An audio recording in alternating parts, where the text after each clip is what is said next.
চলো চলে এসছি তোমাদের জন্য, আবারও কি নিয়ে চলে এসছি দেখো দেখো, প্রত্যেকের জন্য নিয়ে চলে এসছি। এখন এটার মধ্যে কি আছে আমি একটু দেখি, তোমাদেরকে একটু দেখাবো, কারণ হচ্ছে এটার মধ্যে তোমাদের জন্যই এসছে।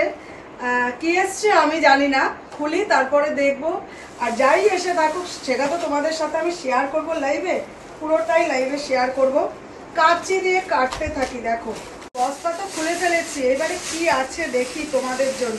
ওরে বাপ রে বাপ, প্রচুর প্রচুর চলে এসছে। আমি ঢেলেই দিই বরঞ্চ একটা একটা করে ঢেলে তোমাদের জন্য চলে এসছে। ওরে বাপ রে বাপ, কত কিছু চলে এসছে। কি আছে না আছে অত তো আমি জানি না, এখন সব কিছু তোমাদের জন্য এসে গেছে। ও তোমাদের জন্য ডেলটাও চলে এসছে আবার, দেখতে পাচ্ছি আমি। মন ভরিয়ে দেব তোমাদেরকে, কবে লাইভে আসছি সব কিছু কিন্তু তোমাদেরকে বলে দেব। আর দেখো এখন কিচ্ছু খুলছি না, জাস্ট একটা ছোট ভিডিও দিলাম তোমাদের জন্য। চলো সবাইকে কিন্তু মৌসুমী কালেকশন থেকে টাটা করে দিচ্ছি।